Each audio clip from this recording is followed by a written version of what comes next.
It's time for Security Now. Steve Gibson is here. Ooh, we got some good stuff to talk about. A very worrisome flaw in the WAN interface of the routers many of us own. That's probably not where you want that problem. Another record DDoS attack and how Google mitigated it. And then a blow-by-blow, step-by-step list of how the newest and meanest kid on the block works, the Bumblebee malware loader. It's all coming up next on Security Now. Podcasts you love. From people you trust. This is TWiT. This is Security Now with Steve Gibson, episode 885, recorded Tuesday, August 23rd, 2022. The Bumblebee Loader. Security Now is brought to you by Canary. Detect attackers on your network while avoiding irritating false alarms. Get the alerts that matter.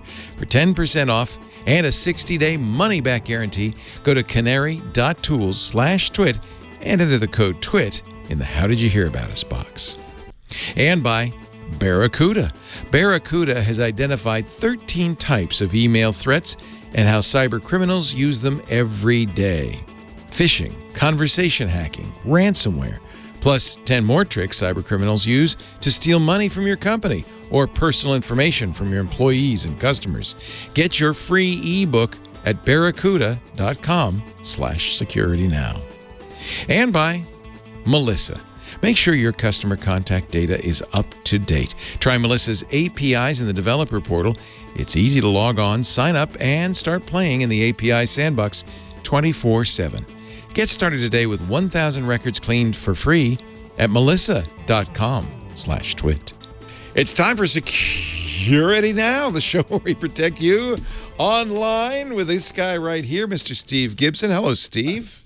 Yo, Leo. Great to be with you. Good to see you. As we start into our 18th year. OMG.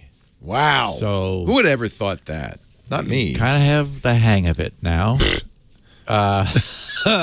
So we've got episode 885 for August 23rd.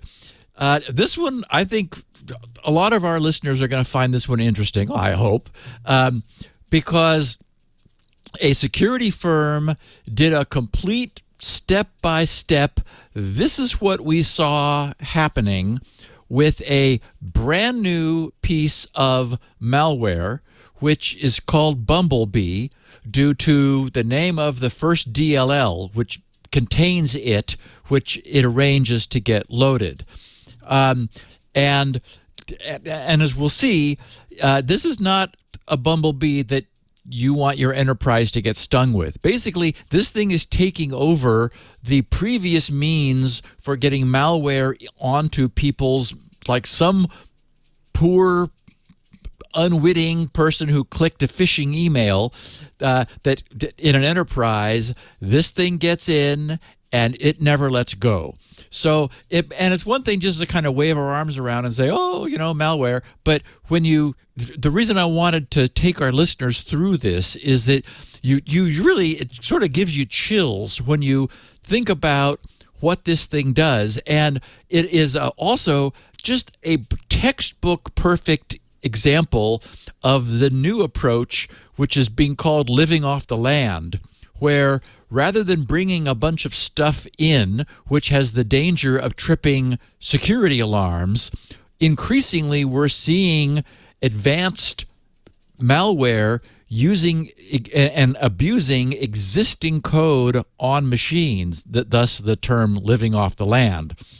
Anyway, that's at the end. We're going to start off with a bit of fun over the most tweeted by far wacky news item ever. Well, maybe. Well, no, okay, not. We've had some wacky ones, so probably not ever, but still, definitely it swamped my Twitter feed. Now I'm trying to think, what could it be? Because there have been so many wacky stories this week. You will know. I heard you talking about it, I think maybe on Sunday. Anyway, we're then going to get serious with a very worrisome flaw, which likely exists in the WAN-facing interface of the routers that many of us probably own. We've got A new record having been broken for DDoS attacks, which Google managed to fend off, and that's broken by a large margin. We have both Chrome and Apple dealing with, if not emergency, then at least high-priority software updates to squash some 0 days that were in active exploit. We've got another major software repository tightening up its security against software supply chain attacks. And then after sharing just a few but powerful bits of feedback from our listeners, we're going to step through, as I said, the operation and actions of the newest and meanest kid on the block with the emergence of a powerful malware loader that is called Bumblebee. And of course, a great picture of the week, too. Nice. Bumblebee, fly away home. Oh, no, that's Ladybug. That's a different one. Our show today brought to you by something that's going to help keep you in your enterprise safe. Canary. I'm sure you have secured your perimeter, locked everything down right, but still the bad guys get in. They still get in. And then do you know if they've gotten in? How do you know? If there's one thing we've learned from the last year and many shows on Security Now is that you've got to make it a priority to layer the security of your network. And one of those layers, absolutely, probably at the heart and center of it, the Thinkst Canary. I've got mine right here. I'll show you. Oh, somebody glued it down. John, why'd you glue it down? I'll unglue it real briefly to show you. This is the Thinkst Canary. It's kind of unassuming. John probably thought, oh, it's a hard drive, or, it looks like an external hard drive, but it's not. It's a honeypot. It is the bestest ever honeypot, easy to configure, easy to deploy. It can impersonate pretty much anything. And then when an attacker is wandering around your network, they don't look vulnerable. They look valuable. They look like something they're going to want to explore. But the minute they do, your canary will say hello, not to them, but to you. And say, I got one. So it's like, a honeypot is an attractive nuisance, but it's not a nuisance for you. It's for the hackers. When attackers browse Active Directory for file servers, when they explore file shares, when they look through different hard drives, they'll be looking for documents. They'll try default passwords against network devices and web services. They'll scan for open services across the network. And your Thinkst Canary can look like any of that. All the things hackers want to get to. You can deploy them throughout your entire network. You can make them look identical to a router, a switch, a NAS server. That's what this one is, a Synology NAS server. And when I say identical, it's got a MAC address, a Synology MAC address. It's got the login for DSM-7. Looks exactly like the real thing. Nobody's going to be able to tell the difference, but the minute somebody does log into this, I'm going to get an alert, and I'm going to get it in the way I want it. A meaningful alert that's going to help me understand somebody is in the network. It could be a Windows server. It could be a Linux box. You can have one or two services judiciously lit up, or you can turn it on as a Christmas tree. It's up to you. And if you change your mind or you want to reconfigure, it takes seconds to do that. You get an interface to it, just like a website. You could drop downs. You could pick whatever you want. Another thing you could do with your Thinkst Canary that I love is you could put fake files on them and name them in ways that get hackers' attentions. And you could actually take those files, they call them Canary tokens, spread them throughout your network. Just scatter them on hard drives everywhere. Employee information or payroll information.xls, something like that. Hacker can't stop themselves. They're going to open that up. The minute they do, you will know. You can enroll your Canary in Active Directory. As soon as attackers investigate, they give themselves away, you're instantly notified. Tiny tripwires into your organization. You can drop in hundreds of places. And if there's somebody there, they're going to get tripped. Canaries are designed to be installed and configured in minutes. You don't have to think about them again. In fact, there are no false alarms. So if you get an alert, something's going on. Canary can notify you as you like. So email, text message. With every Canary, you get a console. You can do that. You got Slack. They support that. Webhooks means they support a whole lot of stuff. Of course, it supports syslog. They even have an API, so you can write your own little Canary notifier if you want. You won't be inundated by false alarms. You'll just get those messages that really matter. You know, data breaches typically happen through your staff, social engineering. When they do, it's very common that companies aren't even aware they've been breached. Because the bad guys, they don't want to announce themselves right away, right? They want to explore, they want to learn, they want to exfiltrate vital information, that kind of thing. On average, it takes 191 days for a company to know there's been a data breach. That's 6 months. That's crazy. Canary is the way to solve that problem. It's like the canary in the coal mine. And it's been created by people who really understand this stuff. They've trained companies, militaries, and governments on how to break into networks. They know, they use that knowledge to build the Canary. You'll find canaries deployed all over the world. They're one of the best tools against data breaches. Here's what you do. Go to canary.tools/twit. Canary.tools/twit. If you use the code TWIT in the How Did You Hear About Us box, 10% off the price forever, for life.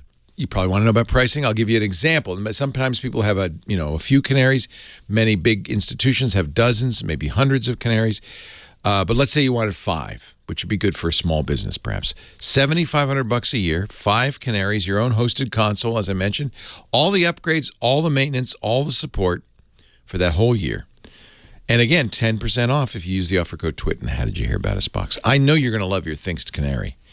But if you're not happy, you can always return your canaries within 2 months for a 100% money-back guarantee. Full refund.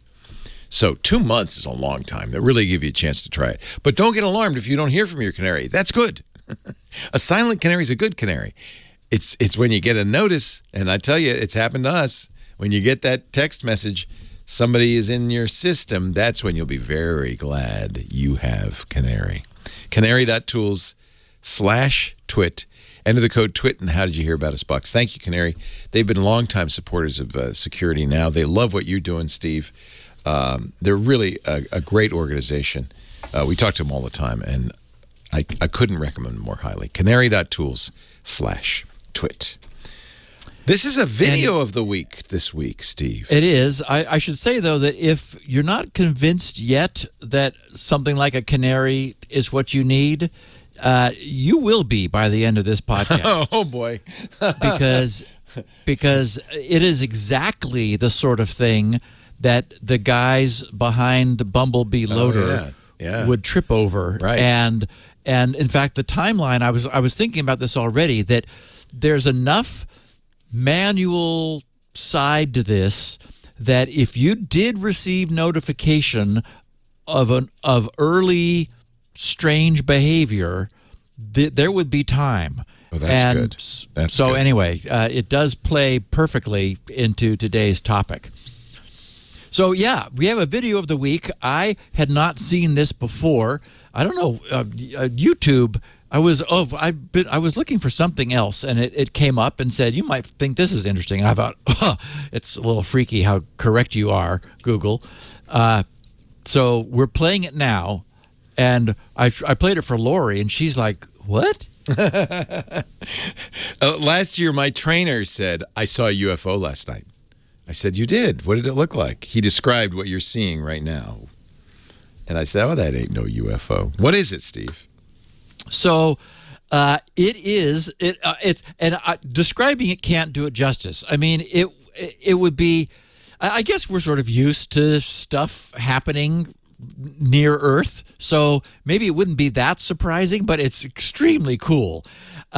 What you're showing is a video of the sunlight reflected off of a train of 53 Starlink satellites, which had been, and this was taken a couple days ago, which had been launched from Florida on Friday.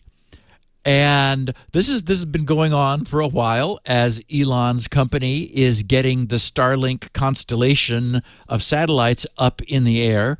But, I mean, the idea of, and this is just some random guy with a cell phone recording this. I mean, and it is like, it's a series of dots spaced somewhat evenly. I mean, it's kind of perfect that they're not perfectly even because, I guess these have been released from the transport vehicle that got them up into orbit. They do this every time. They fly in formation and then they deploy to their locations. But when they first come off of it's like a MIRV, when they first come off of the rocket, they're all in formation. Isn't that cool? It's just too cool. It's a train, they call it. Anyway, nothing to do with security, but just something very cool. Yeah, and if you ever, you can see it. It's happening all the time. They've done many launches, so if you get a chance, it's worth seeing. So, since we're on the topic of nothing to do with security, I needed to respond to what was by far the most tweeted to me news item in a long time. And our listeners, who are naturally on top of their game, felt about this pretty much as I do.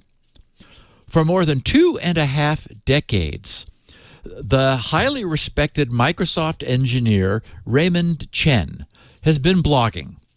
Oh, I do know what you're talking about. I love this. I knew you would. Last Tuesday, he posted a blog entry that was just so weird that everyone picked up on it. Raymond's posting was titled, "Janet Jackson had the power to crash laptop computers."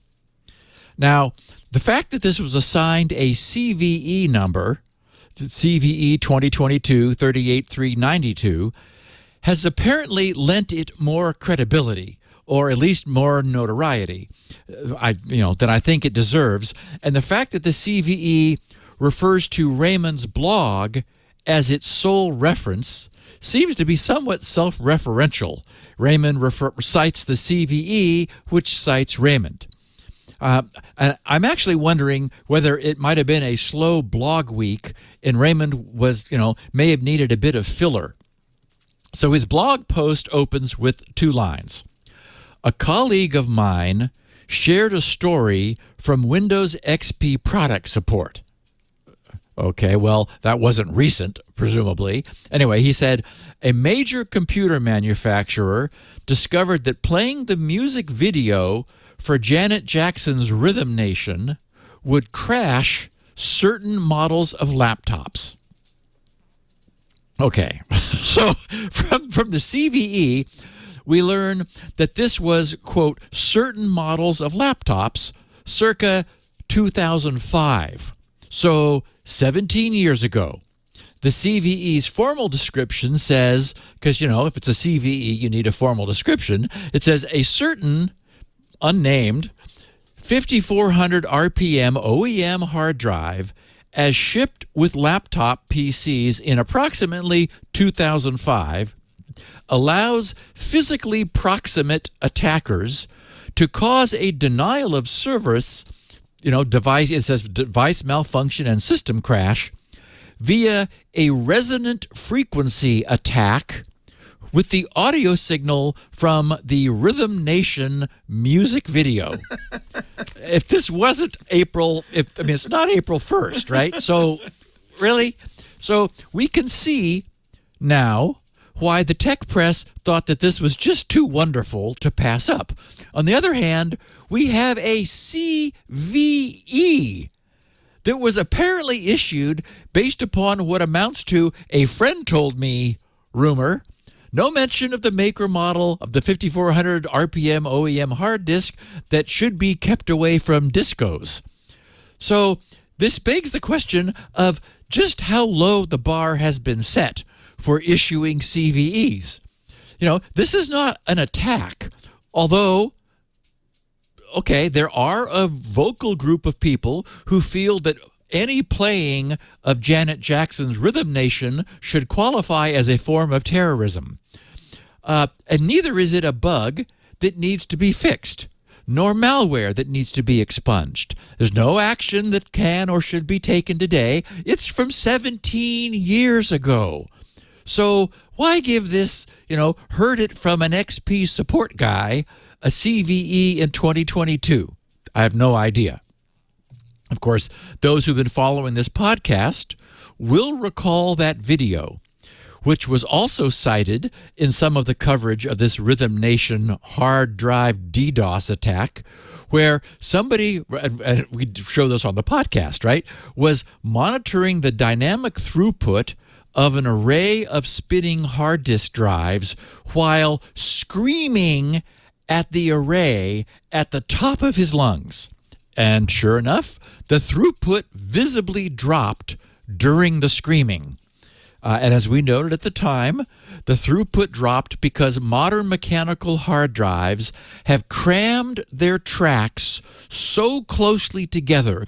I mean, actually, they're now overlapping each other. It's like, this is what engineers do, right? They engineer DRAM so tightly that neighboring rows interfere and cause bits to flip. Well, they've also crammed hard drive tracks so closely together that they have become quite sensitive to any exogenous vibration. And in fact, the way they're mounted in the server chassis can be critical. Now, Raymond, of course, also referred to the famous video showing that 1940 collapse of the Tacoma Narrows Bridge. In the same way that Rhythm Nation was able to rub some hard drives the wrong way back in 2005, the coincidentally timed gusts of wind through the Tacoma Narrows rubbed the bridge the wrong way until it disintegrated.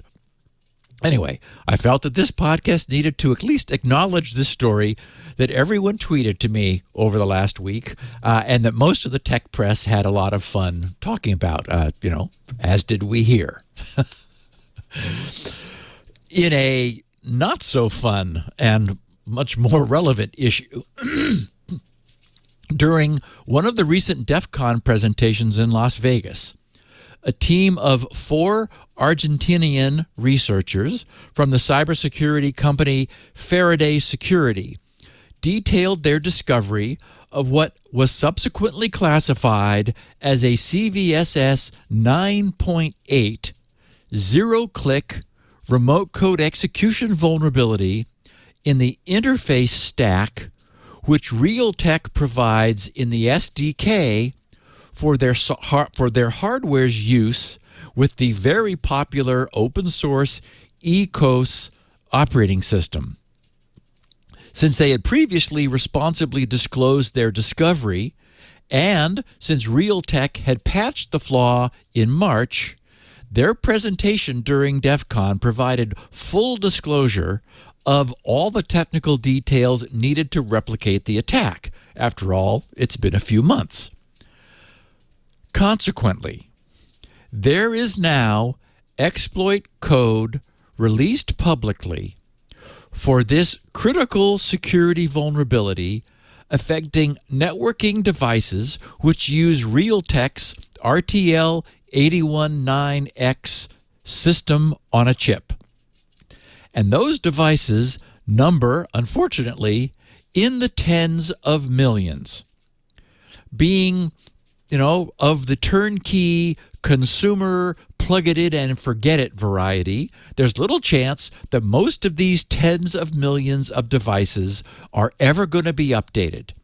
Many will have long since gone out of warranty. Since this RealTek system on a chip, RTL819x, is incredibly popular, we're talking about devices that many of us probably already have, since the chips are used by more than 60 vendors, including Austech, Belkin, Buffalo, D-Link, Edimax, TrentNet, and Zyxel. And again, zero-click on the WAN interface. The vulnerability presents on the WAN interface. And because it's a stack-based buffer overflow, it allows for no operator needed compromise of the host upon receiving a UDP packet from the public internet. The DEF CON presentation left nothing to the imagination. The SIP, SIP protocol, the ALG, the application layer gateway function that rewrites SDP data, has a stack-based buffer overflow. This allows an attacker to remotely execute their code without authentication via a crafted SIP packet that contains malicious SDP data, which ends up getting written onto the stack and then executed. Now, we've spoken about the abuse of application layer gateways in the past. Remember that ALGs are essentially enhancements to the baseline NAT routing functionality, which allows NAT to handle what would otherwise be NAT's interference with the details of specific NAT-unfriendly protocols. The simplest example is the original FTP protocol, where the client instructs the server which port it has opened to receive the reverse connection from the FTP server. The router's application layer gateway monitors the outgoing data, sees the port being specified by the FTP client by looking in the packet as it's leaving the router, and then either opens that port in its WAN side interface so that the remote FTP server can connect in, or modifies the outbound port specification to a port it wishes to open. The point being that it allows a NAT router to become transparent to the otherwise NAT hostile FTP protocol. Now, in this case, the trouble exists in the application layer gateway logic for handling SIP, that's the session initiation protocol used in VoIP systems. It's not clear whether disabling SIP's ALG, if that's even an option in the router, would help. Johannes Ulrich, who's the Dean of Research at SANS, says that a remote attacker could exploit the vulnerability for the following actions. They could crash the device, okay, that's easy, execute arbitrary code, a little more tricky, establish backdoors for persistence, that's what you want to do, reroute or intercept network traffic, turning it into a proxy. Basically, take over any vulnerable router. And he warned that if an exploit for CVE 2022-27255 were turned into a worm, it could spread throughout the internet in minutes. Now, while Johannes is technically correct about a worm, as I've been saying recently, a massive worm attack no longer makes any sense. They made sense back when email viruses just existed to see whether they could. But in today's world, it's about money. Anyone who's capable of writing a working worm would also be capable of using the router as a proxy to bounce malicious traffic, or to quietly mine cryptocurrency, or to enslave the router into the service of one of today's massive botnets, as we'll see in the next story, or to pivot into the network behind the router to see whether there might be something juicy worth attacking somewhere on the router's LAN. For their part, the four security researchers said that devices using firmware built around RealTek ECOS SDK before March of 2022 are vulnerable. Period. Full stop. Users are vulnerable even if they do not expose any admin interface functionality. Attackers may use a single UDP packet to an arbitrary port to exploit the vulnerability. And this vulnerability will likely affect routers the most, but some IoT devices built around RealTek's SDK may also be affected. RealTek's own vulnerability report, I went looking for it and found it, is 2 pages and provides no guidance. There's no list of manufacturers or makes and models of affected products, nothing. There's no action that any responsible end user can take. There's no obvious way to know whether any particular router or IoT device might be affected. The only recourse would be to proactively verify that your router is running the latest firmware available for it from its vendor, and to hope that they care enough to update their firmware for the model of router you have. If your system can run one of the alternative router firmware systems, such as DDWRT, I think that's what I would do. That would be one way to move it to safety into a platform that is being continuously kept up to date. So many of these sorts of things have come out through the years. problems that are unlikely to ever be fixed. That it's possible to imagine what must exist, that the sort of massive known vulnerability database that both nation states and sufficiently large criminal enterprises must now be maintaining. You want to get into which organization? What equipment do they have on their border? Look up all of the known exploits over time that have been available against it and start working down through the list until you get in. 17 years ago, back when we were launching this podcast, that scenario would have seemed like pure speculative fiction. Today, I'd lay money down that such databases must now exist all over the world. Yep. And it's difficult to see how this changes. Nothing that we're like, there are no plans in motion right now, because anything would take a while to have any effect. Nothing is going on that's going to like change the way the world is working now. And the way the world is working now is deeply broken. So those who can afford to be truly aware and concerned about security could choose to use a non-consumer router on their borders, such as something running pfSense, as I do at my locations. But that still leaves the much larger majority of end-user consumers potentially vulnerable for decades to previous old vulnerabilities. And every month, more of these surface. And routers are not being updated with nearly the speed or reliability that they should be. And as I said, we don't seem to be taking any action. Okay. 46, it's hard to say this, 46 million requests per second. After standing up to the largest ever DDoS attack on behalf of one of its Cloud Armor adaptive protection customers, Google said it had blocked a record-breaking HTTPS-based DDoS query attack that hit at its peak a whopping 46 million requests per second.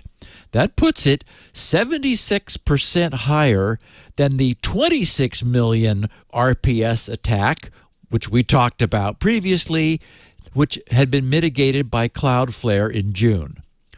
Google chose not to disclose the target of this attack, its customer behind this protection, but said that it believes the attack was carried out with the help of the Maris botnet.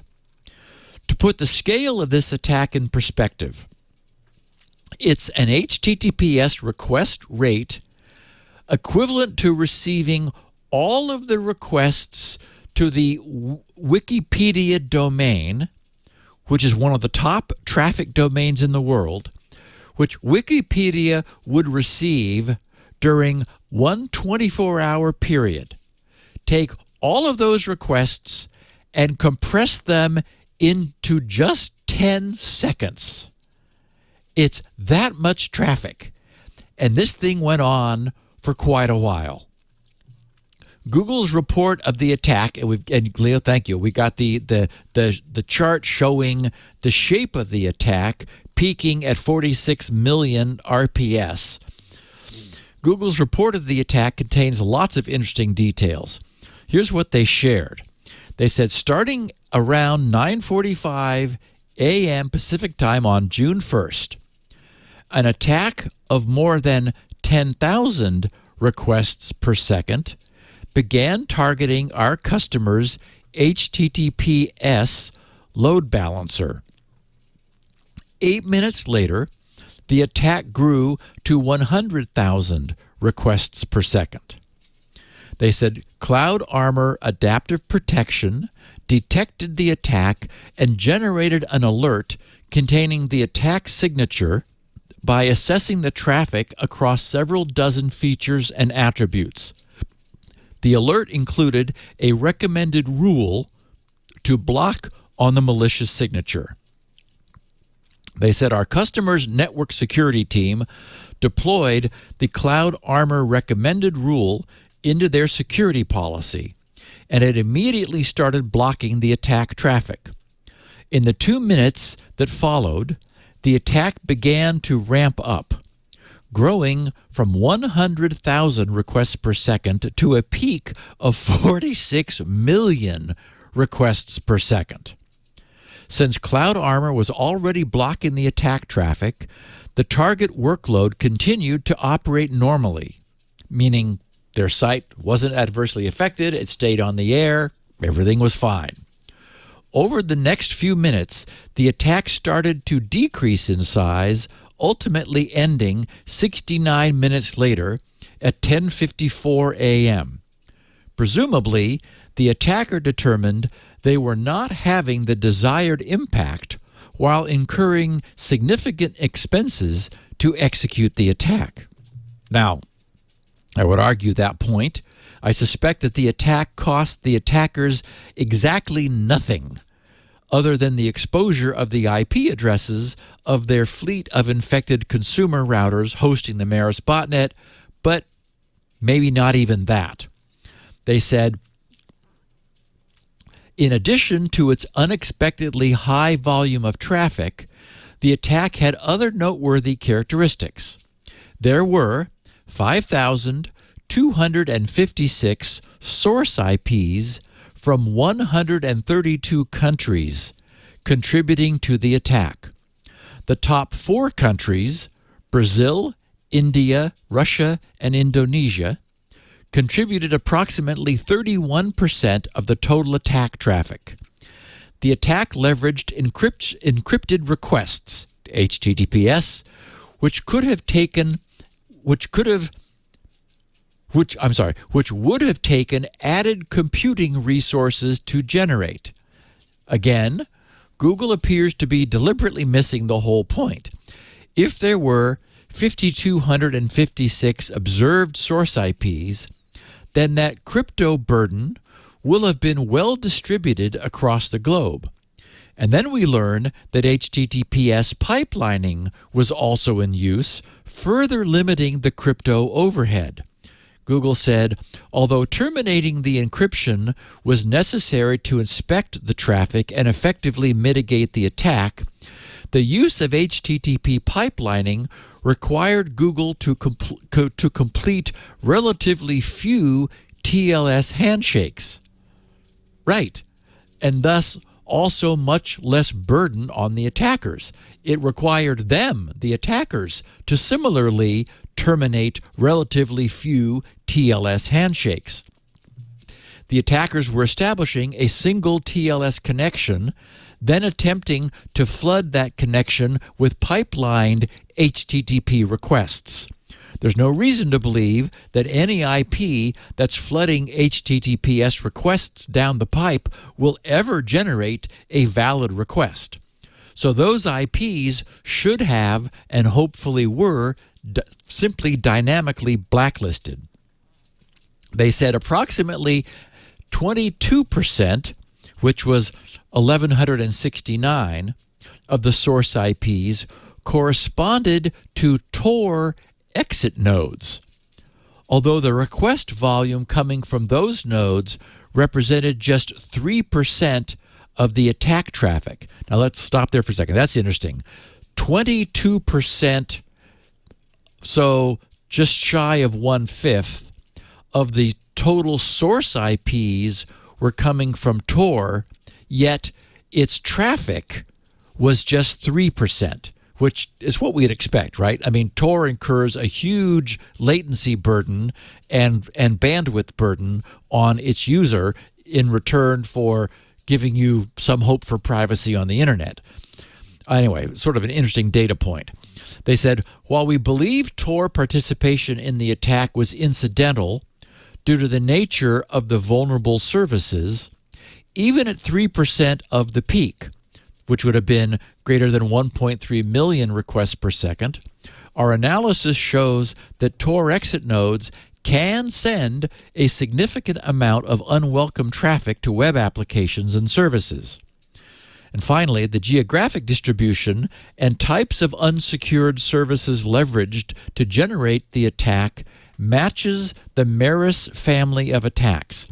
And I'm sure they couldn't resist poking at a few of those IPs and confirming that, yep, in fact, that was Maris. Anyway, they said, known for its massive attacks that have broken DDoS records, the Maris method abuses unsecured proxies to obfuscate the true origin of the attacks. So, yes, if it was Maris, then they were bouncing their traffic through proxies like routers that have been compromised. Remember, we've talked about how if a router exposes its plug-and-play port or the plug-and-play service to the WAN interface, it's possible for someone to just set up a proxy and say, send any traffic incoming to that IP and use it to reflect traffic. Anyway, so we know that attackers were bouncing their botnet's traffic through intermediate proxies in order to protect the IPs of their actual bot agents, which they did not want revealed. So I couldn't help, another just random point, I couldn't help but note that in their redacted report, because Google in their posting of this, they had screenshots which were redacted to hide the identity of their customer. They used text blurring to obscure the identity. Whoops. We all know, remember we covered it here in some beautiful work that we covered a while back. We learned that blurring text is not secure. We learned it doesn't work. If someone is interested in learning what original tech lies behind the blurred instance, they can identify the details of the typography from all of the examples of non-blurred text. Then iteratively guess the text that's behind the blur, employ the same blurring of their guess text, and then compare the result of the two blurrings, one they control and one they do not. We'll leave this as an exercise for the listener. Yes. Google's report then switches into marketing mode, bragging about their technology, which anyone would have to agree works. So we're now living in a world where those whose internet web services must remain online in the face of attacks will need to bear the added cost of the privilege of doing so by putting themselves behind Google or Cloudflare or one of these big pipe DDoS protector services, because otherwise you just aiming that much traffic at anyone else, it's just like, what's the point? It's just like, just stomping on a gnat using a planet. It would be ridiculous. And Leo, I'm going to take a sip of water. Let's tell our listeners. Let's do it. Why they're glad they're here. Yeah, we use Amazon for DDoS. They also anybody who has a lot of bandwidth can do that DDoS protection. Cloudflare does a great job. And I think this is as much a war of press releases as anything else, because I think Cloudflare just recently had an almost as big DDoS mitigation. In June. Right. Yep. Yeah. So it's like, well, our DDoS is bigger than yours. Our show today, hey, we always talk about this stuff. It's an important subject, security, right? And if you are interested in security, if you're in the business, you know the name Barracuda. This episode of Security Now brought to you by Barracuda. In a recent email trends survey, 43% of respondents said they have already been victims of a spear phishing attack. Almost half. But only 23% say they have dedicated spear phishing protection. If you're relying on your employees to recognize and ignore spear phishing attacks, good luck. How are you keeping your email secure? Barracuda has identified 13 distinct types of email threats, and they've documented how they're used every day by cyber criminals, phishing and conversation hacking and ransomware, plus 10 more tricks cyber criminals use to steal money from your company or personal information from your employees and customers. Are you protected? Are you protected against all 13 types? Yeah. Email cybercrime is becoming more sophisticated, and attacks are more difficult to prevent. They'll use social engineering, and of course, one of the big tricks is to use urgency or fear to get their victims to respond without thinking. Social engineering attacks, including spear phishing and business email compromise, cost businesses on average $130,000 per incident. That's the average. Could be a lot more. I'll give you an example. As demand for COVID-19 tests increased at the start of the year, Barracuda researchers saw a related increase in COVID-19 test-related phishing attacks, 521% increase between October and January of last year. As public interest rises, of course, for example, in cryptocurrency, the opportunity for attacks becomes ripe. You know, when last year, when the Bitcoin value was going up and up and up and up, increased almost 400%, the impersonation attacks to take advantage of it increased 192% in the same period. And I can bet that as crypto's going down, you're going to see attacks, immediately shift to something that works with that. They're fast moving. In 2020, the Internet Crime Complaint Center, IC3, received 19,000 business email compromise and email account compromise complaints, 19,000 with adjusted losses of over $1.8 billion. That was 2 years ago. I bet it's a lot worse today.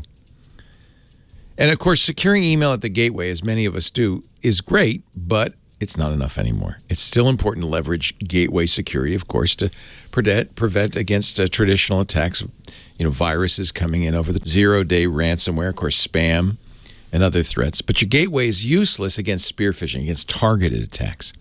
Protection has to happen at the inbox level, and you're going to need some sophisticated tools to detect it, AI and machine learning, because these threats are a moving target. You can't just say, well, filter against that. You've got to have something that's smart enough to look and say, yeah, that's spear phishing. Look, you listen to this show because you want this information. I've got a place you can get lots more. The Barracuda report is available free right now for you. 13 email threat types you need to know about right now. You'll see how cyber criminals are getting more and more sophisticated every day and how you can build the best protection for your business, your data, and your people with Barracuda.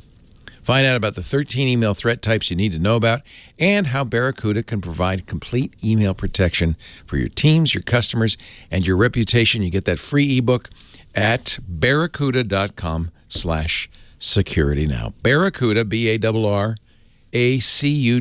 barracuda.com/security. Now, thank you, Barracuda, for supporting the show.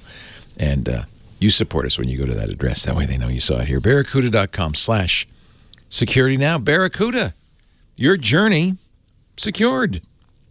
And once again, we have a coincidental collision of sponsor and topic for the podcast, because the entire entry point for this Bumblebee loader is spear phishing. Of course. Of course. As we'll see, I wrote all this before I knew you didn't we were know. going to be advertising. Yeah.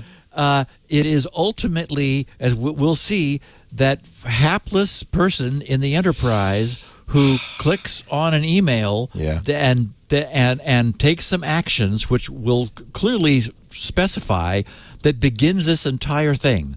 And it just must be keeping IT people up at night. And owners. It's terrifying. Yeah. Okay, so last Tuesday, Google updated our Chrome browser for desktops to squash an actively exploited high-severity zero-day flaw in the wild. It's tracked as CVE 2022 2856. That's only 4 digits. Interesting. As we know, CVEs are allocated now in blocks, and so various people allocate them as they choose. So the fact that it's 4 digits and a low number doesn't really tell us anything. Anyway, the issue is a case of what they termed insufficient validation of untrusted input, which, is like Microsoft saying, yeah, that was a security bypass. Okay, right. Security researchers Ashley Shen and Christian Riesel, both on Google's tag team, remember their threat analysis group, are credited with reporting the flaw last month on the 19th of July. As usual, there's no upside for Google to sharing anything more with us beyond please be sure that your version of Chrome now ends in .102. They did add that, quote, Google is aware that an exploit for CVE 2022-2856 exists in the wild. In addition to stomping on that 5th of the year actively exploited flaw, that update to blah, blah, blah .102 addressed 10 other security flaws, most of which relate to the most common use after free bugs that we just keep encountering in this code, which appear in various Chrome components.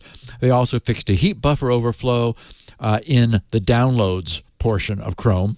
So this is number 5 this year. Previously, we had the first of the year was a use after free in animation. We had 2 type confusion bugs in V8 and a heap buffer overflow in WebRTC.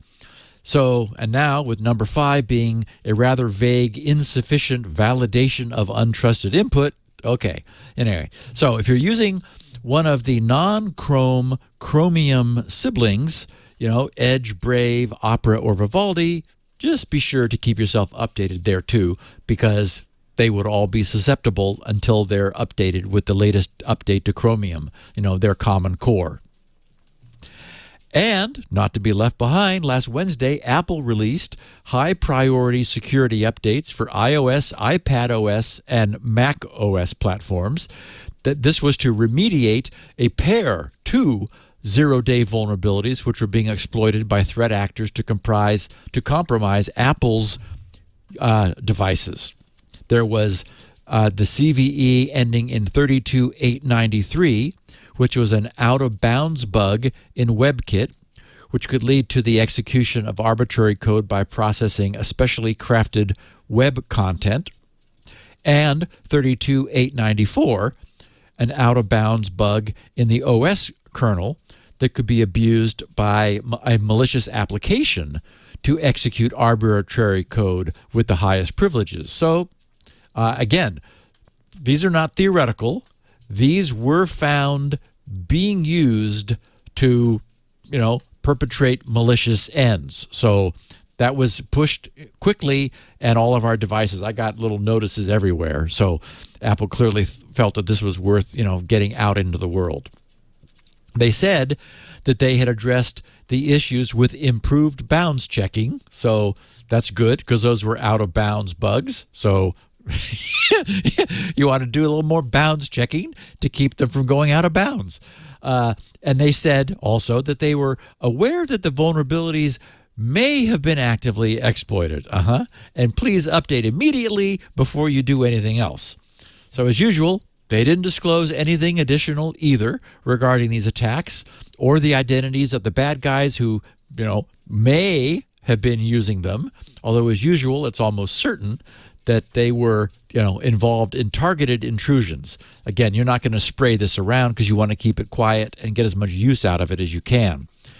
And since we're counting 0 days so far this year, this latest update brings Apple's total of actively exploited 0 days to 6 for the year.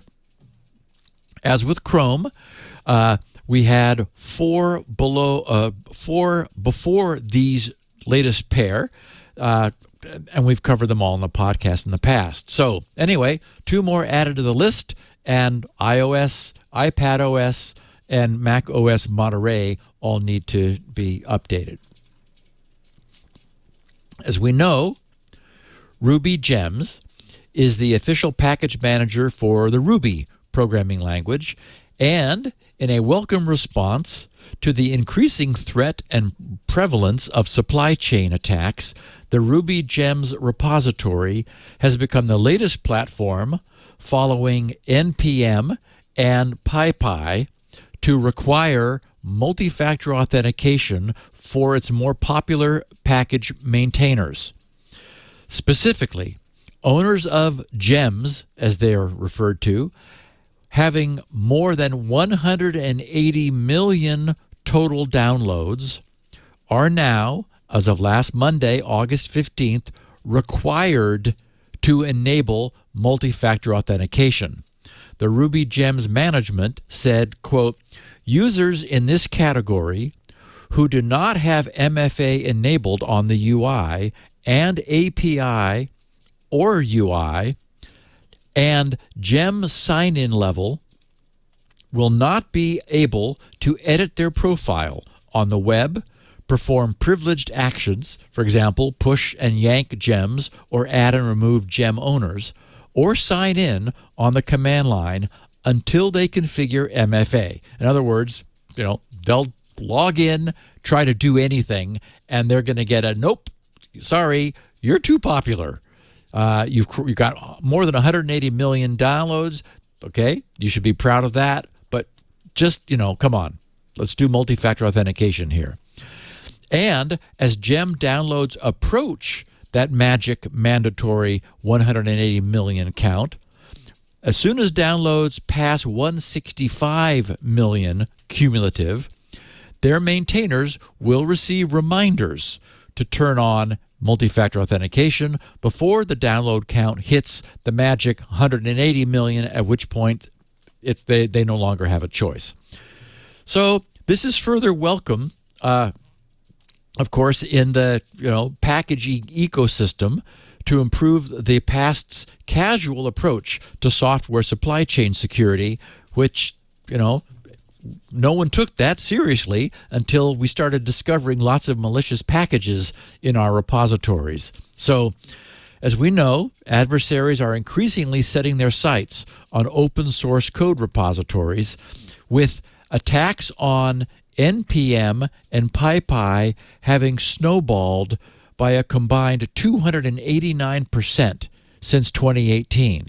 Researchers from Checkmarx, Kaspersky, and Sync have all uncovered a large number of malicious packages in PyPy that could be abused to conduct DDoS attacks and harvest browser passwords, as well as Discord and Roblox credential and payment information. So now RubyGems joins the ranks of NPM and PyPy, which are all tightening their security. And, yay. It's nice to see this happening.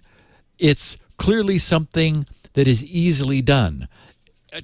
As I said before, we still don't have an answer to the IoT problem, to this problem that we've got very sophisticated devices packaged in $5 light switches and plugs with no one standing behind them, where vulnerabilities are being found by researchers and there's just no infrastructure in place to fix them. And it's not like this is like slowing down. The rate at which this stuff is being created is accelerating, and there's nothing on the horizon that suggests a way to fix this. And even if there were, or once there is, it will still take decades for it to work its way through. So, bad. Okay, we have some very neat closing the loop bits. Thomas Tomchak tweeted, he said, "Hey Steve, when you register a domain, you do have the option to register a technical contact as well as the owner." He said, "When I have registered domains in the past for friends, I always make sure they are listed as the domain owner and myself only as the technical contact." He says, "Yes, it's still under my registrar account, but at least that shows proof of ownership, and they could probably transfer it to a new account at the same or different registrar should I get hit by a bus unexpectedly." So I'm so glad that Thomas thought to remind me and us of that, and I want to acknowledge that several other of our listeners sent notes to the same effect, which I saw, and thank them. Of course that's the case, and it had completely slipped my mind. Domain registration records provide for completely separate owner, administrative, and technical contacts. I'm so used to always pointing all three of those at myself that I completely forgot the power of the flexibility that they could provide. Now, this, of course, begs the question, what would a domain registrar do if the assigned owner of a domain, which is, after all, just a name and email address, wished to take control of the domain in the event that the admin or technical contact was unresponsive? Would that provide the degree of safety that we're looking for? I don't know. In an attempt to answer that question definitively, I found an ICANN FAQ, an FAQ. Question 12 that they asked themselves read, I can't access my domain name or my domain name management account because the domain name was registered by someone else, such as my web developer or administrative contact. What now? And their answer, ICANN's answer, is, quote, you may not be able to access the domain name if you are not the administrative contact / registrant of record of the domain name. You should contact the individual or entity who registered the domain name to obtain access credentials / details, or update the domain name's administrative contact / registrant of record. Then they said in the second paragraph, you should contact your registrar right away if your domain name manager / administrative contact is unreachable, has gone out of business, etc., to update your information. Once you're able to become the administrative contact / registrant of record, this will ensure that you have full control of managing your domain name and allow you to find someone else to help you manage your domain name if you so choose. It's a good idea to keep a record of your domain name management credentials at all times, even if you choose to outsource some administrative / management duties to a third party.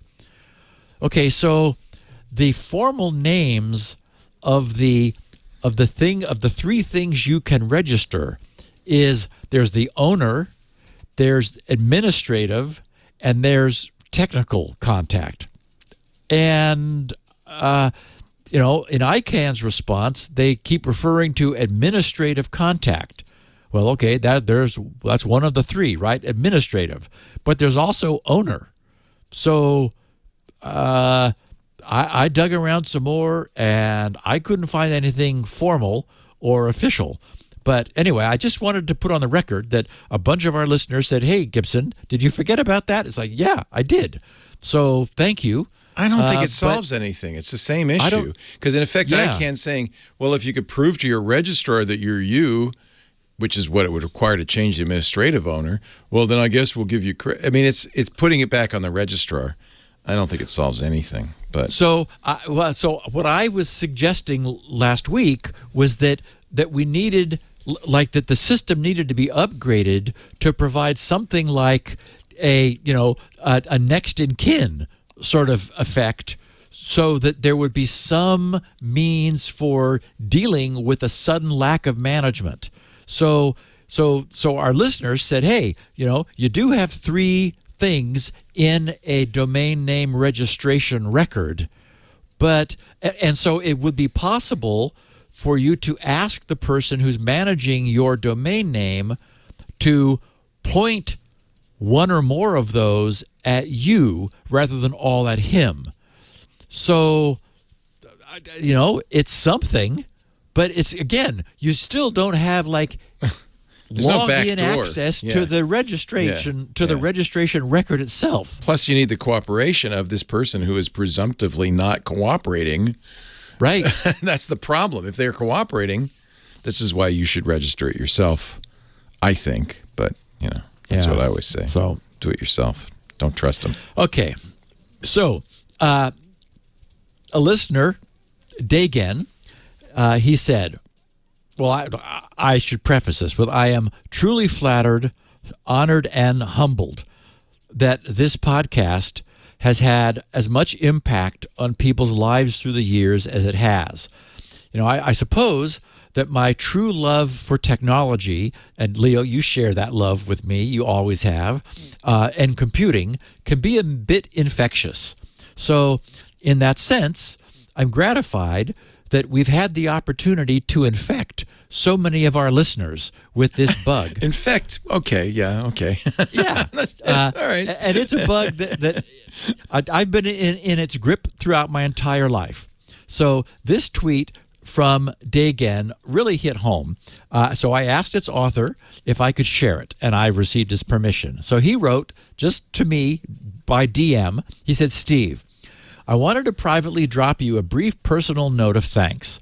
I've been listening to Security Now religiously since 2011, and I truly believe your weekly show has had a significant impact on my career and, as such, my life.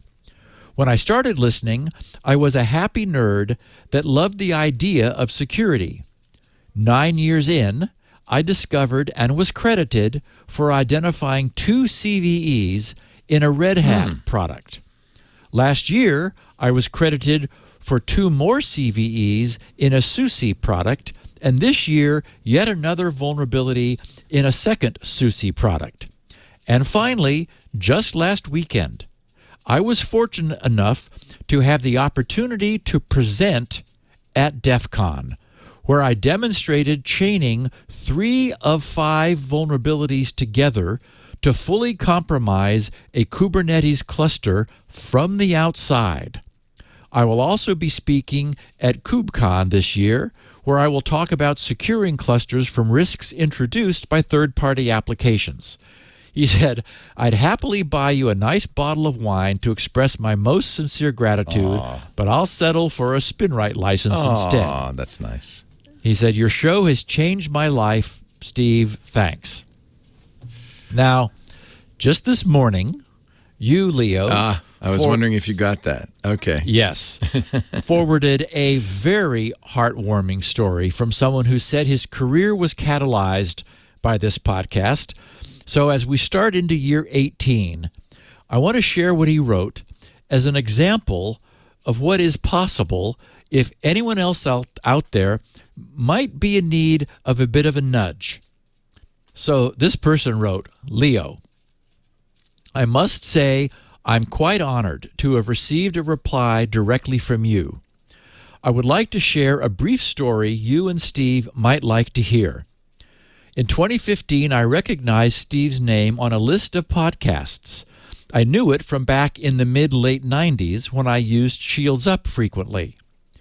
I left IT after the dot-com bubble around 2002-ish.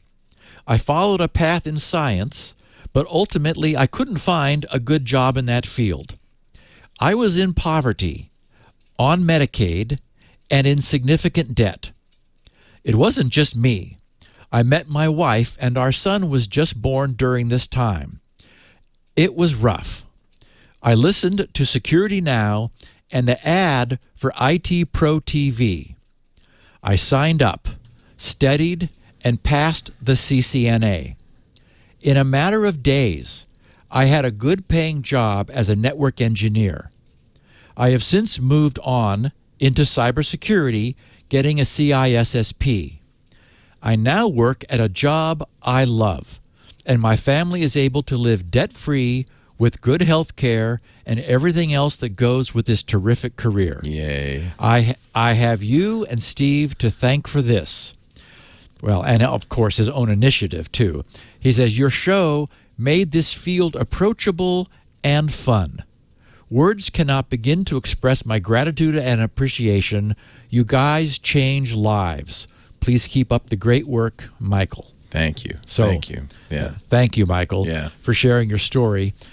You know, the field of cybersecurity truly is a growth industry. There is a crying need for trained cybersecurity professionals, and boy, is it interesting and fun. Yeah. So, yeah. you know, anybody else who's looking for something to do, you can follow in the footsteps of these guys. Okay. I'm not crying. You're crying. Okay. I know. I got choked up the first time I read it. I know. So. It was a beautiful.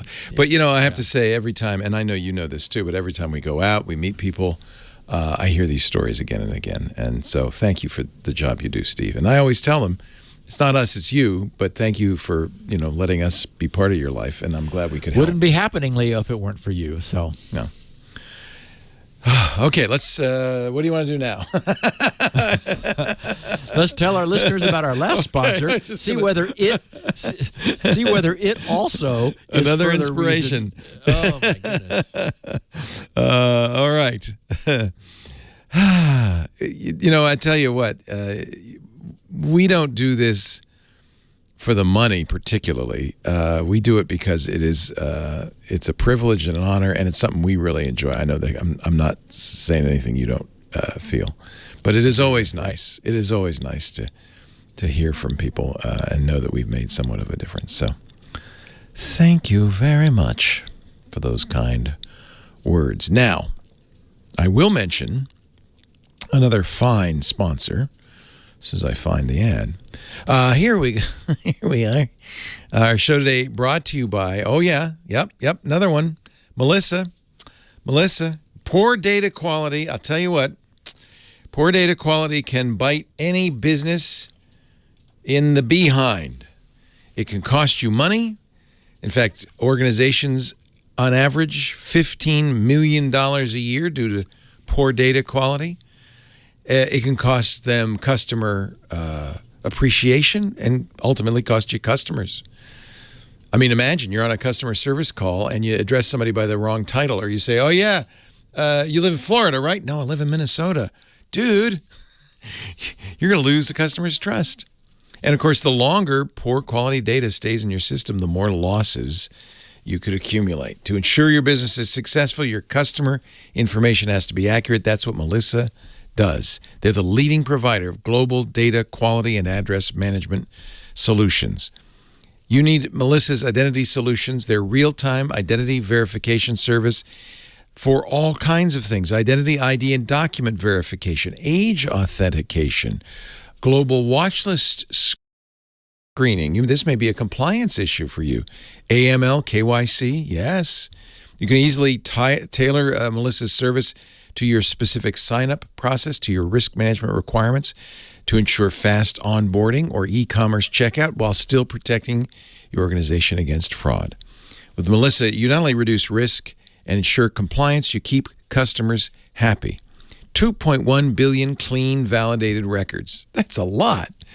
Ensure compliance in AML, anti-money laundering, politically exposed persons, PEP, Bank Secrecy Act, BSA, and all those other regulations your business might have to adhere to. Score and target customers with detailed demographic and firmographic data appends.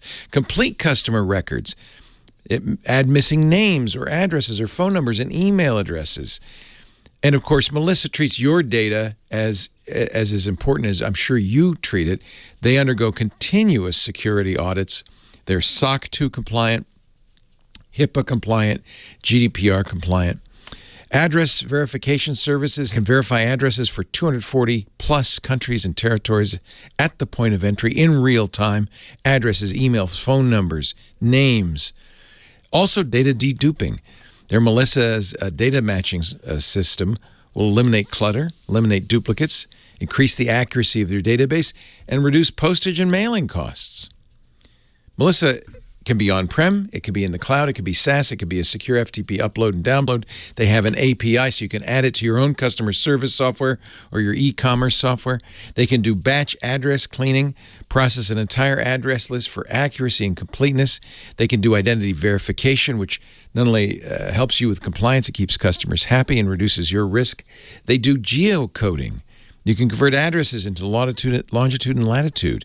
They can verify emails, remove 95% of bad email addresses from your database. You can even use them on iOS and Android. They have an app, Lookups it's called. Look for it. The Lookups app will let you search addresses, names, and more right at your fingertips on your device.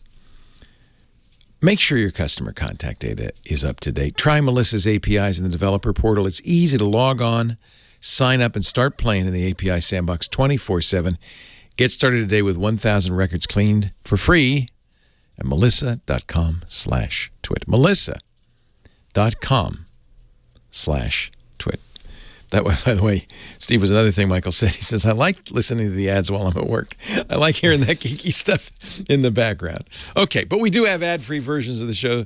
If you want them, you can buy the individual Security Now episodes for $2.99 a month.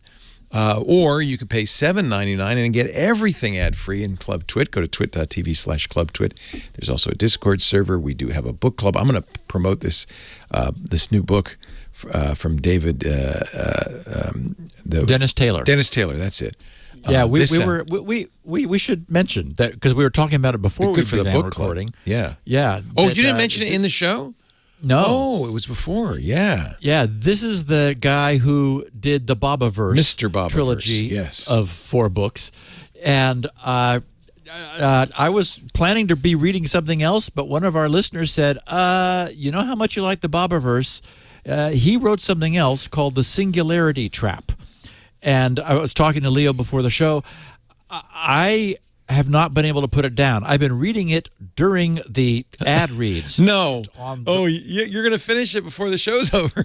Well, I'm going to finish it tonight, unfortunately. Nice. It is so fun. Fantastic. So it is good. You know, it's Kindle Unlimited. So if you are a reader, it won't even cost you anything. In the same way that the Bobaverse books didn't. Oh, nice. Okay, good. And you learned that it's got the same guy reading it as who read the Bobaverse Ray Porter's for fantastic. Audible, yeah. and everyone was raving about the Audible side of the Bobaverse. Yes. So anyway, it's called The Singularity Trap.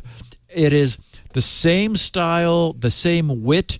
It's like really fun, and it's a book where you have no idea what is going to happen next. It's a whole new concept that it's not a rehash of let's go, attack the aliens thing. It's a new idea, and really cool. So this one I'm sadly at 93% or something of the book, and I'm going to be sad to have it end. And then I went looking for more stuff, but he's not written anything else. He's going to do some more Bender books on the Bobaverse side, so I guess next. So anyway, okay, the Bumblebee Loader. It's recently become a big deal on the malware front.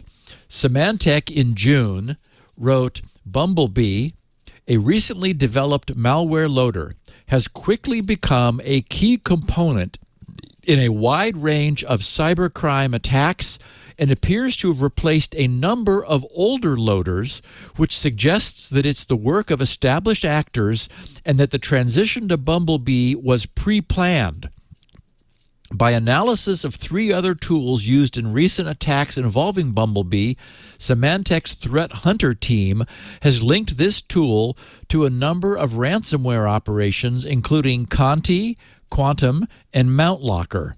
The tactics, techniques, and procedures used in these older attacks support the hypothesis that Bumblebee may have been introduced as a replacement loader for TrickBot and Bazaar Loader, since there is some overlap between recent activity involving Bumblebee and older attacks linked to these loaders. And even earlier than that, on the 7th of June, Cyble, the security firm we were just talking about last week, wrote, in March 2022, a new malware named Bumblebee was discovered and reportedly distributed via spam campaigns. Researchers identified that Bumblebee is a replacement for Bazaar Loader malware, which has delivered Conti ransomware in the past. Bumblebee acts as a downloader and delivers known attack frameworks and open source tools such as Cobalt Strike, Shellcode, Silver, Meterpreter, etc. It also downloads other types of malware such as ransomware, Trojans, and more. And last Wednesday, the global security firm CyberReason, based in Boston, Massachusetts, with offices in London, Tel Aviv, Tokyo, France, Germany, South Africa, and Singapore, published in their Malicious Life blog a detailed technical description of the operation of this extremely dangerous new entry onto the malware scene. They titled their report, Bumblebee Loader, the High Road to Enterprise Domain Control. And this podcast would be remiss if we didn't take some time to bring our listening audience up to speed about this emergent threat. So Cyber Reason's report explains that they analyzed a case that involved a Bumblebee Loader infection, which allowed them to describe in detail the attack chain from the initial Bumblebee infection to the compromise of the entire enterprise network. Okay, so let's begin with a couple bullet points to set the stage. The majority of the infections with Bumblebee, they said, we have observed, started by end users executing link, .lnk files, still hasn't gone away, which use a system binary to load the malware. Distribution of the malware is done by phishing emails with an attachment or a link to the malicious archive containing Bumblebee. And I'll be expanding on all of this here in a minute. They said Bumblebee operators conduct intensive reconnaissance activities and redirect the output of executed commands to files for exfiltration. The attackers compromised Active Directory and leveraged confidential data such as users' logins and passwords for lateral movement. The time it took between initial access and Active Directory compromise was less than 2 days. And I'll be sharing a timeline breakdown in a minute. Cyber Reason GSOC, that's their Global Security Operations Center, has observed threat actors transitioning from Bazaar Loader, TrickBot, and Iced ID to Bumblebee, which seems to be in active development and generally the loader of choice for many threat actors. Attacks involving Bumblebee must be treated as critical. Based on GSOC findings, the next step for the threat actors is ransomware deployment, and this loader is known for ransomware delivery. Okay, so let's take this step by step.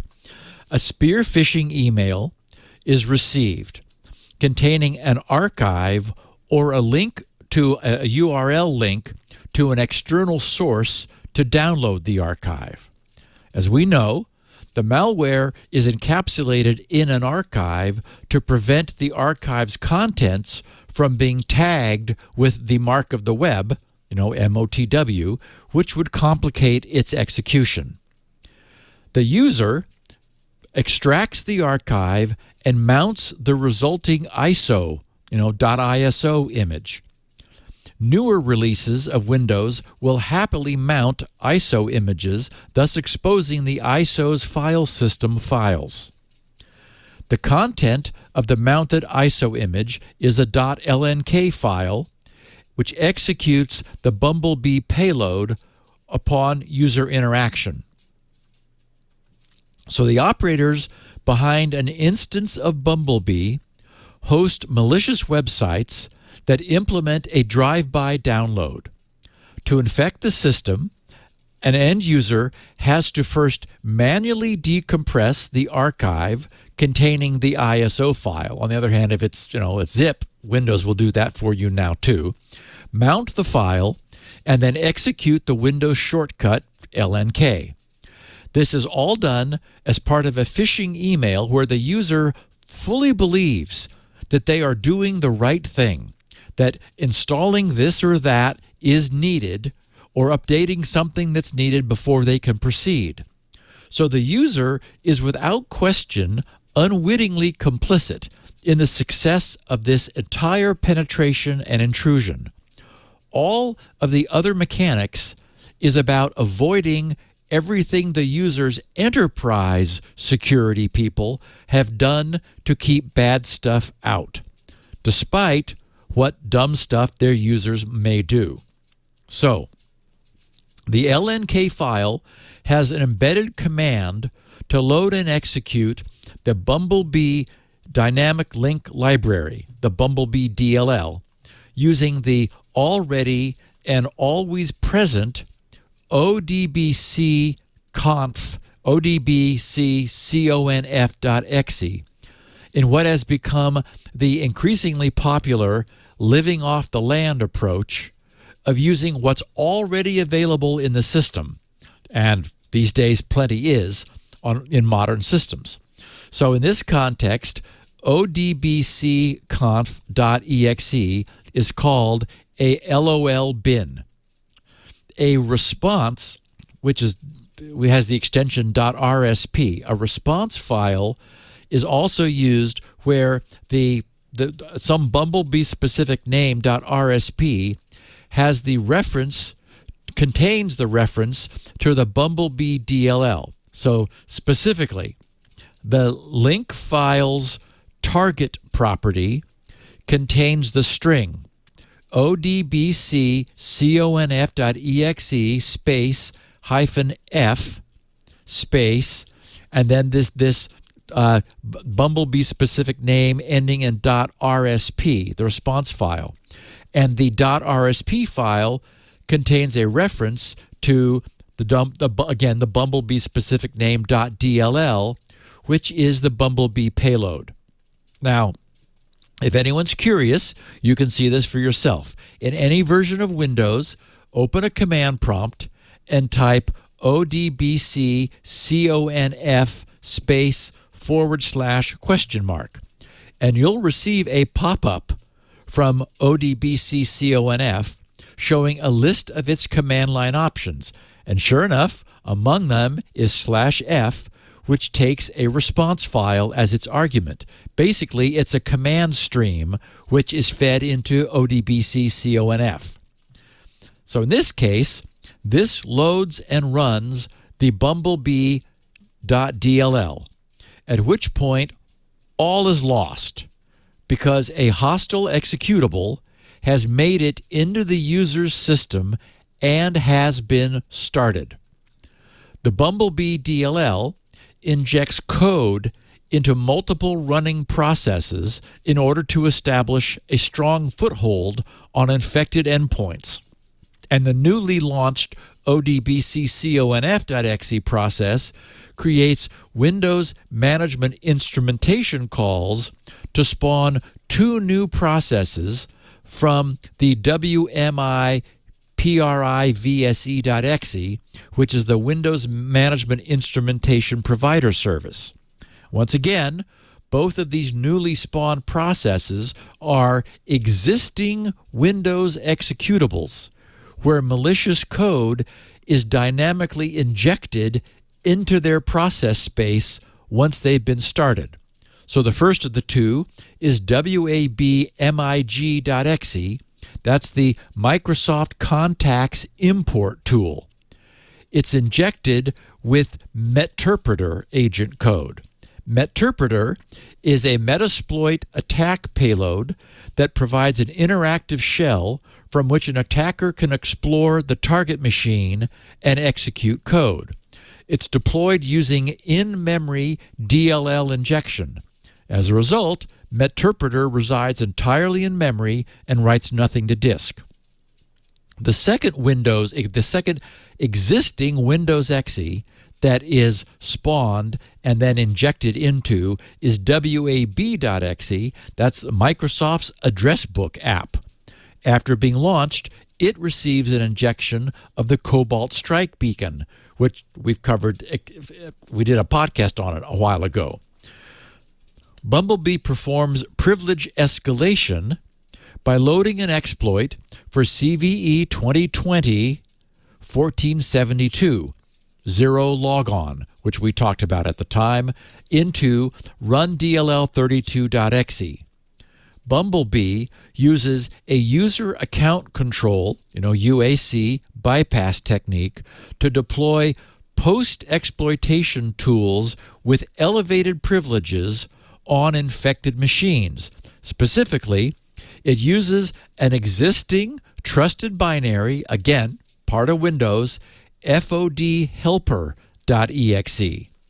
This prevents Windows from showing a UAC window when it's launched. fodhelper is the executable used by Windows to manage features in Windows settings. Again, living off the land. And it uses this to bypass any appearance of what's going on. This FOD helper is exploited to run cmd.exe /c space and then run DLL32.exe. Then we give it the DLL, which is a path to the Cobalt Strike DLL, comma, and then main proc, where the Cobalt Strike DLL is the Cobalt Strike framework beacon, and main proc is the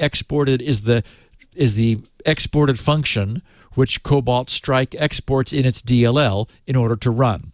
As we know, Cobalt Strike is an adversary simulation framework used to assist in red team attack operations.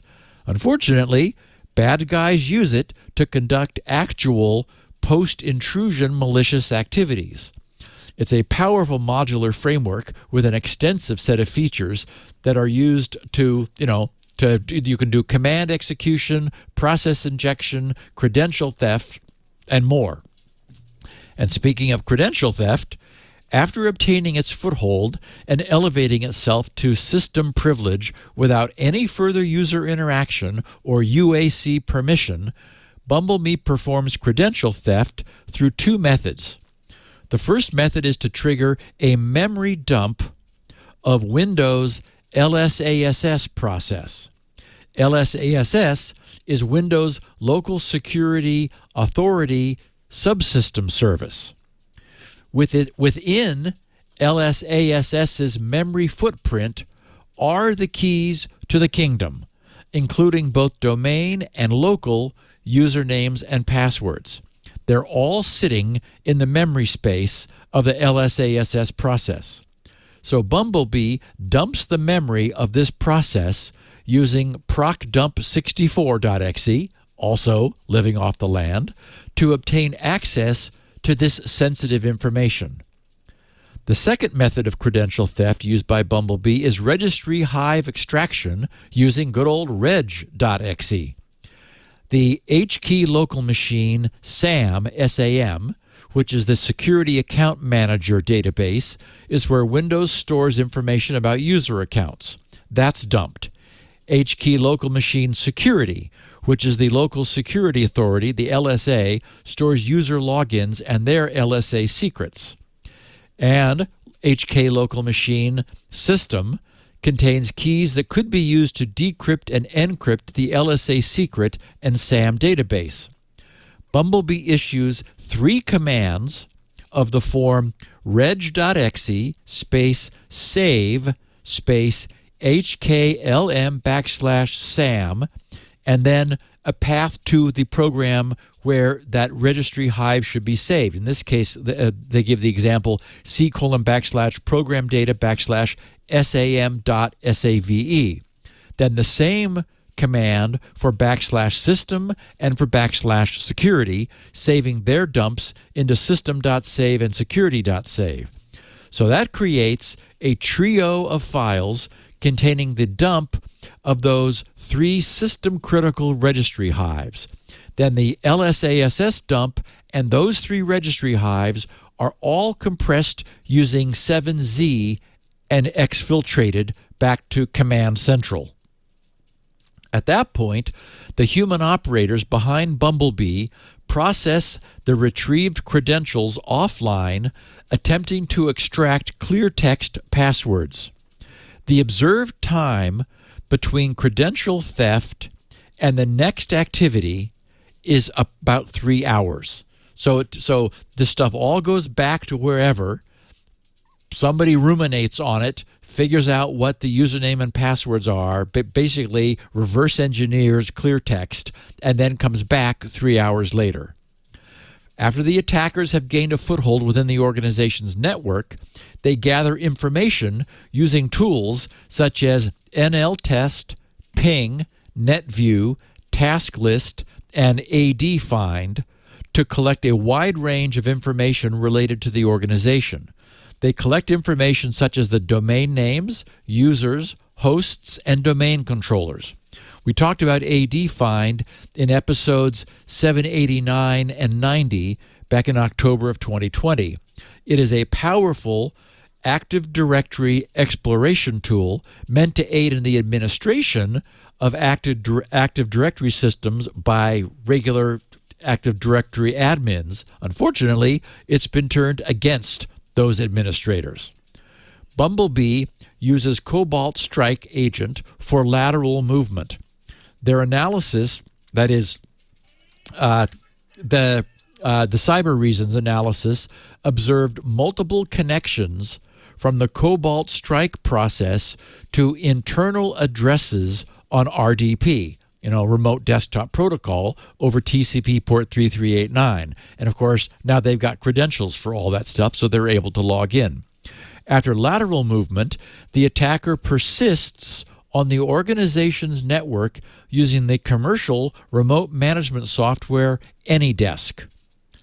After the attacker has obtained a highly privileged username and password, they access the Volume Shadow Service shadow copy, which is, again, built-in, Windows built-in facility to create backup copies and snapshots of computer files or volumes while they are in use.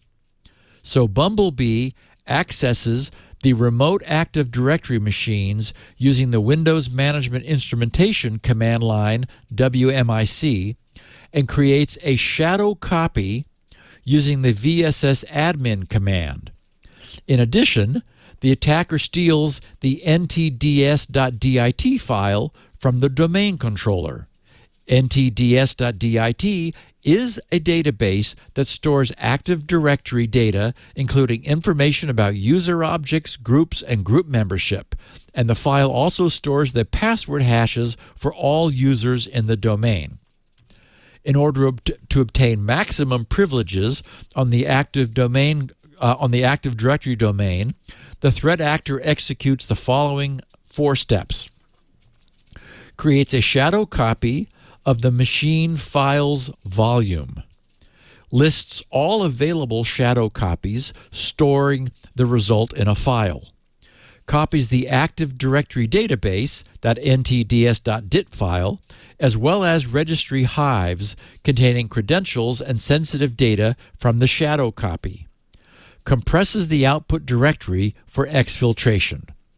And finally, the threat actor uses a domain administrator account obtained previously to move laterally across multiple systems. After initial connection, they create a local user and exfiltrate data using the open source rclone software. Wikipedia describes rclone. rclone is an open source, multi-threaded command line computer program to manage or migrate content on cloud and other high latency storage. Its capabilities include sync, transfer, crypt, cache, union, compress, and mount.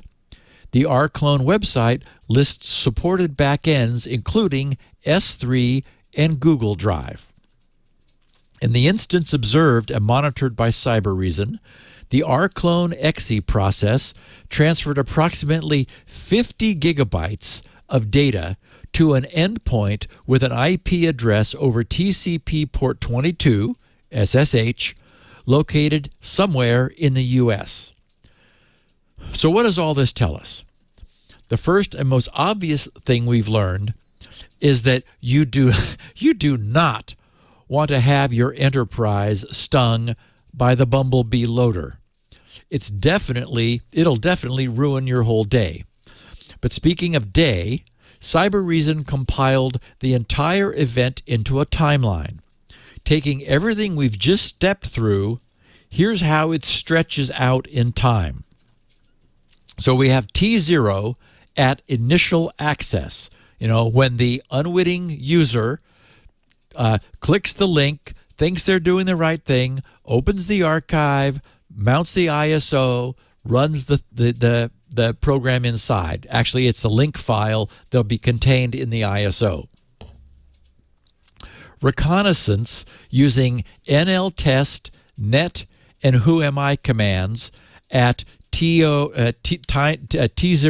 plus 30 minutes. When we get to 4 hours, we're at command and control loading the meterpreter agent. Also at 4 hours is privilege escalation using the zero login exploit. 2 hours later, at T0 plus 6, we have command and control with Cobalt Strike beacon execution. Also at the same time, credential theft through the registry hive. Reconnaissance 30 minutes later at 6 hours plus 30 using AD find, the Active Directory find, ping, and curl. Now we have a big jump. At T0 plus 19 hours is the credential theft and privilege escalation. That's when we get the LSASS memory dump with procdump64.exe. That was at TO plus 19 hours. At 22 hours, so 3 hours later, credential theft. Using that's where ntds.dit exfiltration occurs with Active Directory full privilege.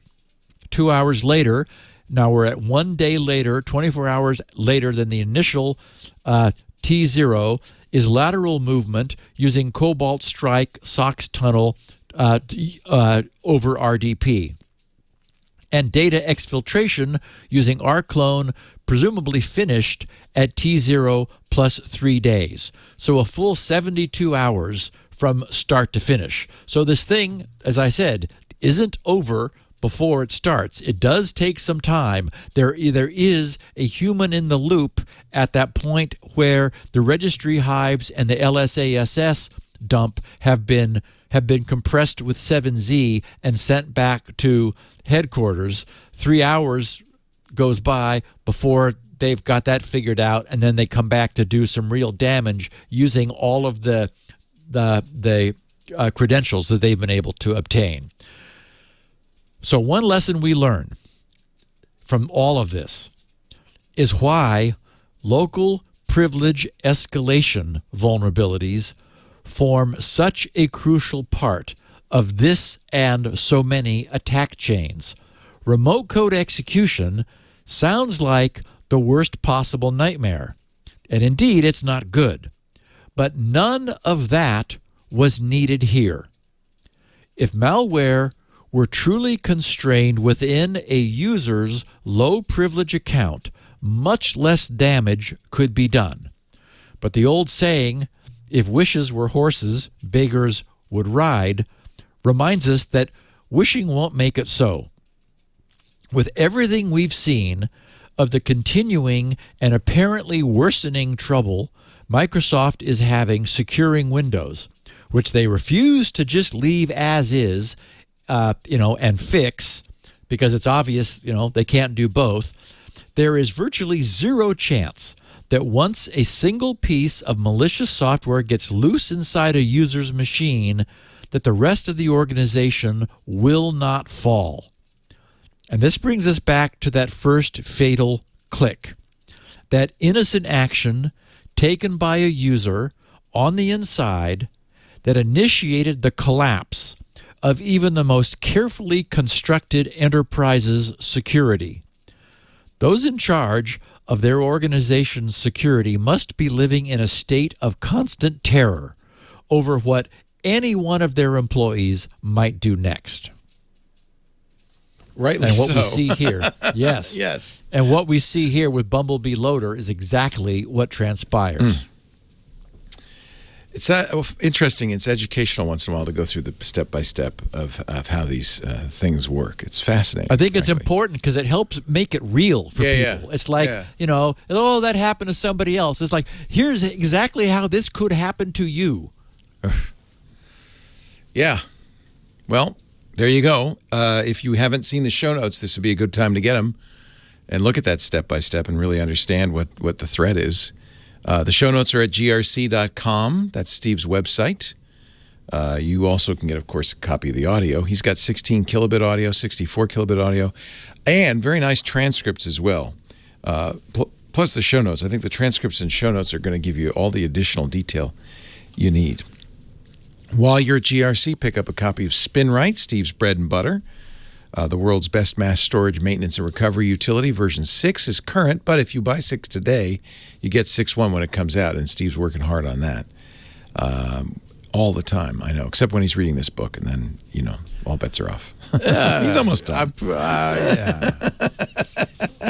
He's a fast reader, don't worry. I am, actually. After the fact, you can also get on-demand versions at our site, twit.tv/SN. We've got audio and video for you. I don't know why you'd want video, but you could get it. Well, I know why. So you can see the video of our image of the week. That's why. Yeah, the satellite's moving. It's a video. Spooky. It's spooky. Yeah. You also, let's see, what else? Oh, there's a YouTube channel you can watch. In fact, a good way to share clips is on the YouTube channel because they have the feature to do the little clip thing. And, of course, you can also subscribe in your favorite podcast player and get it automatically the minute it's available. Just search for Security Now. It's been around, as you know, 18 years now. Everybody should have a copy of it somewhere. Keep it up.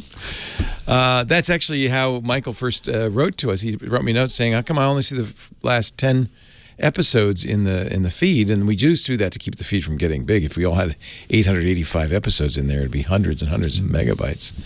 And we don't want you to have to download that on a regular basis. That's kind of how feeds work. You download it each time. So we keep it to 10 titles, but all the titles are available at Steve's site and our site. You want to watch us do it live? Get the first edition, the very first edition, while the ink is still wet. Just go, it's easy to do. Just go to live.twit.tv of a Tuesday afternoon, around about 1:30 Pacific, 4:30 Eastern, 20:30 UTC, right after MacBreak Weekly. People who are watching live often chat with us live at irc.twit.tv or in the Club Twit Discord. After the fact, you can chat, and people often do, in our community forums. Steve's got his own forums at grc.com. We also have ours at twit.community for all of the shows.